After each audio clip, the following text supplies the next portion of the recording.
માં સૌનું સ્વાગત છે અને હું છું કૌશિક મહેતા. સુરેન્દ્રનગરમાં એક ભવાઈ પરિવારમાંથી આવતા યુવાન સેવા તરફ વળી જાય છે અને હમણાં જ એમને અમદાવાદમાં 3 સંસ્થાઓ દ્વારા સંયુક્ત રીતે જે સમારંભ યોજાયો એમાં આઈડિયલ મેનનો ઉપાધિ પણ એમને મળે છે. એ સિવાય જિલ્લા કક્ષાએ પણ એમનું સન્માન સરકાર દ્વારા અને સંસ્થાઓ દ્વારા થઈ ચૂક્યું છે. એમનું નામ છે હર્ષદભાઈ વ્યાસ. આ હર્ષદભાઈ વ્યાસ નાની ઉંમરમાં સેવા તરફ વળી જાય એ આજની પેઢી માટે એક પ્રેરણા રૂપી દાખલો પણ છે. વિચરતી જાતિ સમુદાય જે મંચ છે અમદાવાદમાં, મિત્તલબેન પટેલ જેના અધ્યક્ષ છે, એના એ સંયોજક છે સુરેન્દ્રનગર ખાતેના, અને ઘણી બધી વિચરતી જાતિના પરિવારો માટે બહુ બધું કામ કરી રહ્યા છે. 700 જેટલા પરિવારોને તેમણે સરકારી યોજના તળે પ્લોટ પણ અપાવ્યા છે. પછી એ વિધવાઓને સહાયની વાત હોય કે આવી વિચરતી જાતિઓની દીકરીઓ માટે શાળા હોય, હોસ્ટેલ હોય, દરેક મુદ્દે તેઓ અત્યંત સક્રિય રહી અને કામ કરી રહ્યા છે. એવા હર્ષદભાઈ વ્યાસ સાથે આજે સંવાદ કરવો છે. હર્ષદભાઈ, આપનું ખૂબ ખૂબ સ્વાગત છે. નમસ્કાર. નમસ્કાર. જી જી જી. મૂળે તો તમે ભવાઈ પરિવાર, તમારા પિતાશ્રી ભવાઈમાં વર્ષોથી કલાકાર તરીકે કામ કરતા રહ્યા, અને આમ છતાં તમે એ કળા સ્વીકારી નહીં અને સેવાનો માર્ગ સ્વીકાર્યો. આ કઈ રીતે શક્ય બન્યું? જી. હા, આમ જોઈએ તો અમે પણ વિચરતી અને વિમુખ જાતિમાંથી, મારી આર્થિક સ્થિતિ પણ ખૂબ જ ખરાબ. ત્યારે મારા પપ્પા જે ભવાઈ કરતા, તો એ ભવાઈ જોવા માટે વિચરતા સમુદાય સમર્થન મંચના જે ફાઉન્ડર છે મિત્તલબેન પટેલ, તે મારા બાપુજીની ભવાઈ સાણંદ તાલુકામાં હતી ત્યારે ત્યાં મિત્તલબેન આવેલા, અને ત્યાંથી એ બેન જ્યારે આયા કે આ બધા ભવાઈ પરિવારો છે, ત્યારે સુરેન્દ્રનગરમાં એક દુધરેજ નામનું ગામ છે, ત્યાં એક વાહણવટી નગરનો એક સ્લમ વિસ્તાર છે. તો સ્લમ વિસ્તારમાં મિત્તલબેને જોયેલું કે અહીંયા બાળકો ભણવા નથી જતા. ત્યારે મારા ફાધરને એમને કહેલું કે કોઈ એવો બાળક હોય કે આ લોકો સાથે અહીંયા બાલ દોસ્ત તરીકે કામ કરે, જેથી કરીને આ બાળકોને શિક્ષણ પ્રત્યે જાગૃતિ આવે. તો મારા ફાધરે મારું નામ સૂચેલું કે મારો દીકરો છે અને એ આ કરી શકશે. ત્યારથી હું મિત્તલબેન સાથે સંકળાયેલો. આમ તો સમાજ સેવાનો સૌ પણ મને ન આવડે, પણ મિત્તલબેન સાથે શરૂઆત કરી ત્યારે આ બધા બાળકોને એ બધું જોયું, અને આજે આખો સ્લમ વિસ્તાર જોયો ત્યારે મને પણ એમ થયું કે હું પોતે વિચરતી જાતિમાંથી છું, કે વિચરતી જાતિમાંથી 40 જ્ઞાતિ આવે છે, તો એમાં મારી જ્ઞાતિ થોડીક સક્ષમ કહી શકાય. તો આ બધા પરિવારો પણ વિચરતી જાતિમાં મારી સમકક્ષ, એટલે કે બીજા જે સમાજો છે અને અન્ય બીજા જે સમાજો છે તેની સમકક્ષ થવા જોઈએ. આ મને વિચાર આવતા મેં આ સમાજ સેવાના કાર્યમાં ચાલવાનું શરૂ કર્યું. પણ ત્યારે હર્ષદભાઈ તમારી કઈ ઉંમર હતી અને તમે ભવાઈ શીખવાનો પ્રયત્ન કરેલો હતો કે કેમ, અને આ કેમ પસંદગી કરી? જી.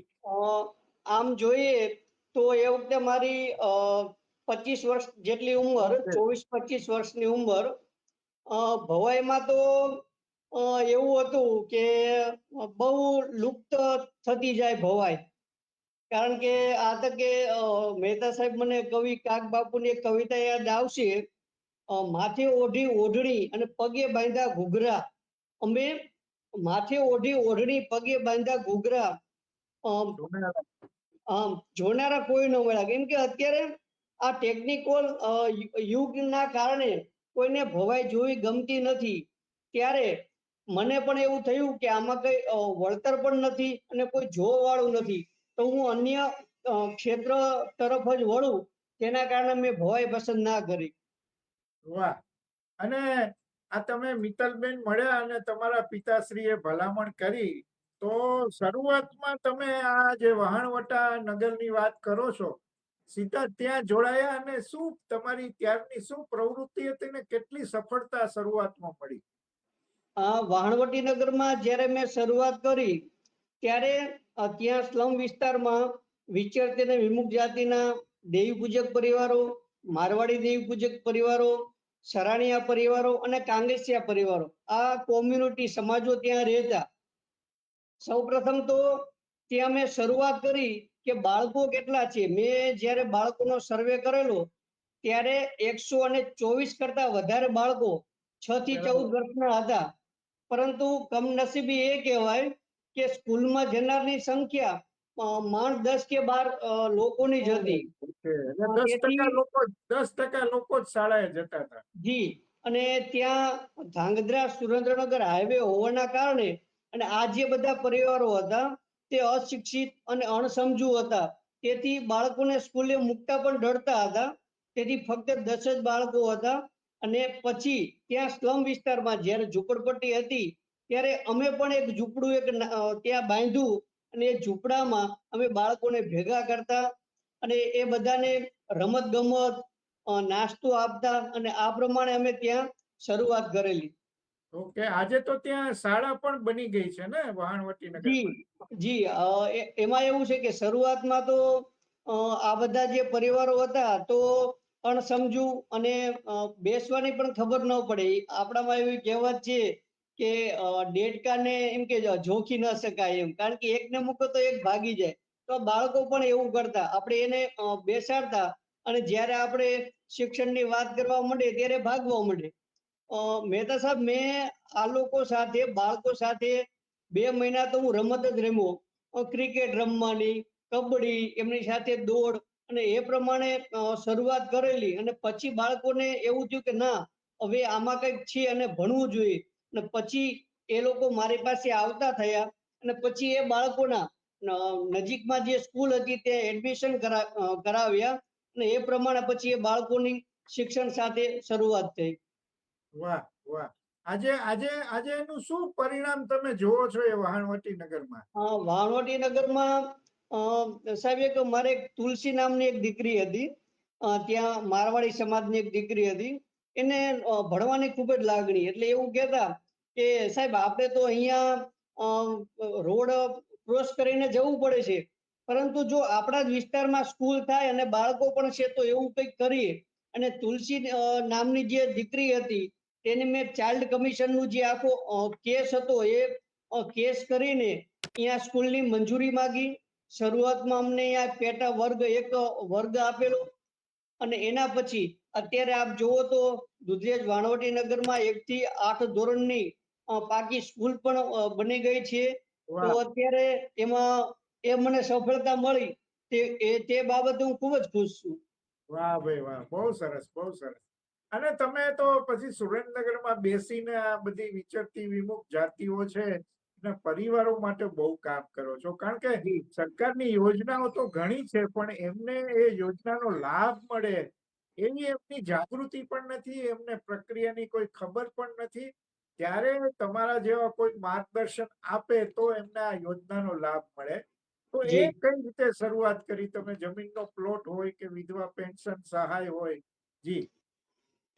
શરૂઆતમાં જ્યારે એ બધા બાળકોના જ્યારે એડમિશન કરાવ્યા તો એના પછી ત્યાં સ્કૂલમાં એના પપ્પાના આધાર કાર્ડ હોય કે ચૂંટણી કાર્ડ કે રેશન કાર્ડ, કોઈ પણ સ્કોલરશીપનું હોય ત્યારે આ માગવામાં આવતું.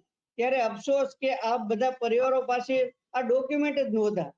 ત્યારે પછી મિત્તલબેનના માર્ગદર્શન હેઠળ આ બધા જ પરિવારોને ચૂંટણી કાર્ડ મળે, રેશન કાર્ડ મળે, તે માટે અલગ અલગ કચેરીઓમાં જઈને આ પ્રયત્ન કર્યા અને એના કારણે પછી આ બધા પરિવારોને આ ડોક્યુમેન્ટ મળી ગયા. બરાબર. અને પછી પ્લોટ મળવાની પણ શરૂઆત થઈ જમીનના?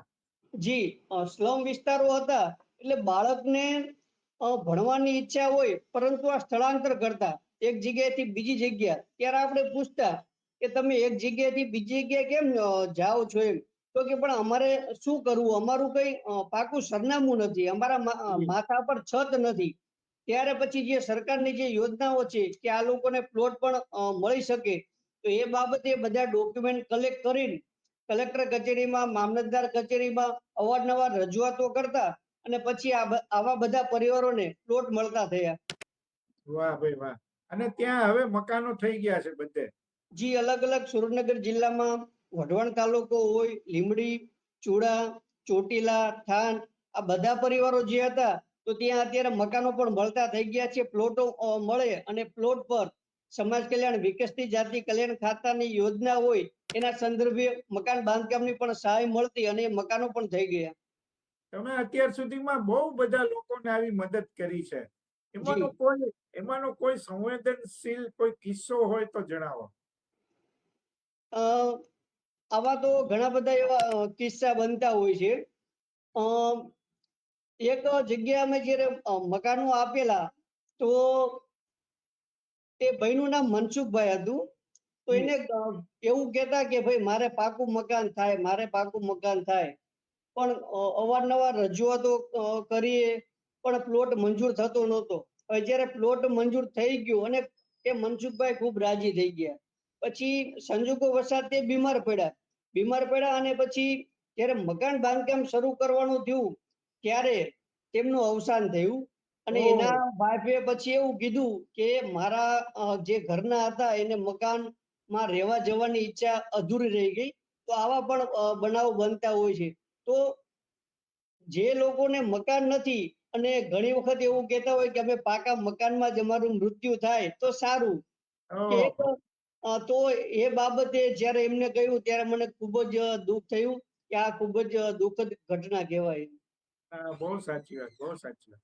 પણ મકાન મળી જાય પછી આ લોકો બહુ જે વિચરતી જાતિ કહે છે કે સતત એ ફરતા રહે છે, એ પ્રમાણમાં કેટલો ફરક પડે છે? પ્રમાણમાં ફેરફારમાં તો સાહેબ એવું થાય છે કે મકાન મળી જાય પરંતુ સાથે સાથે જો આજીવિકા નથી મળતી તો પછી એ જે વિતરણની પ્રક્રિયા છે તે શરૂ જ રહેતી હોય છે.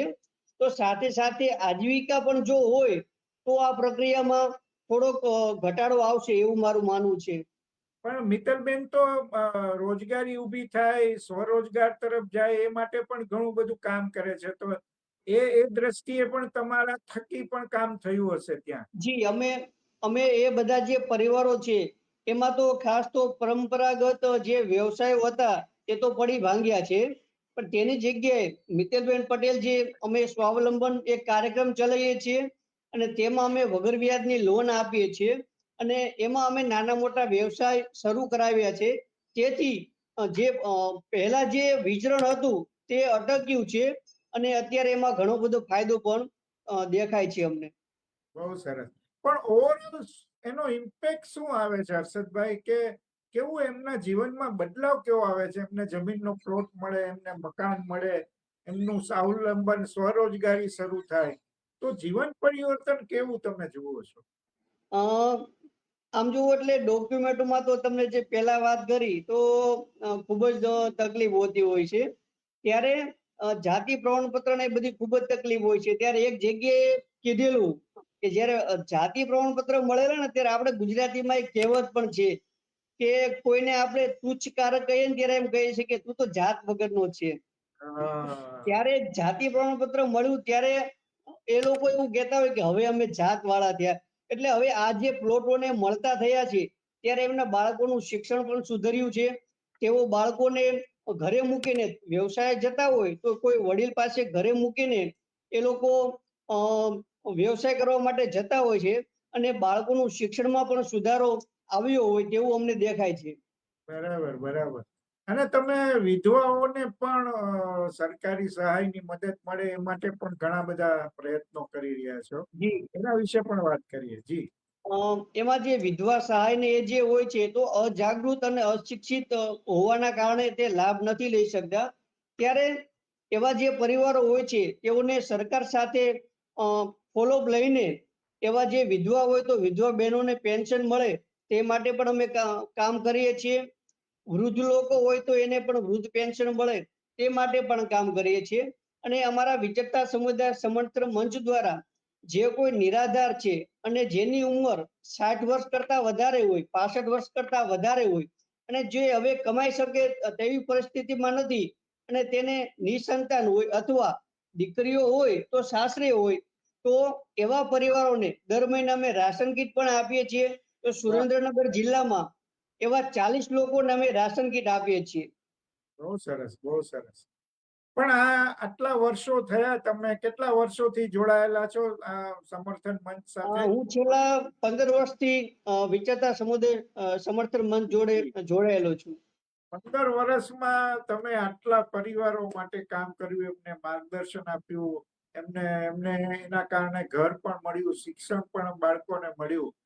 તો ઓવરઓલ તમારો આ 15 વર્ષનો અનુભવ કેવો રહ્યો? અ, અનુભવની વાત કરીએ તો હજી પણ દિલમાં એવું ખટકે કે હજી પણ ઘણા બધા એવા પરિવારો છે કે જ્યાં સુધી અમે પણ પહોંચી નથી શક્યા અને સરકારની પણ આ બાબતે ધ્યાન નથી જઈ. તો આ બધા જ પરિવારોને આમ તો કહીએ ને કે નરેન્દ્રભાઈ મોદી સાહેબનું સ્વપ્ન પણ છે કે કોઈ પણ ઘર વિહોણો પરિવાર ન રહે. તો એ બધા પરિવારો જે અત્યારે પણ આપણે સ્લમ વિસ્તારમાં કે ત્યાં જોઈએ છીએ, તો એ બધાને પ્લોટો મળે ત્યારે અમારું કામ અમે કર્યું કામ એવું ગણી શકીએ અમે એમ.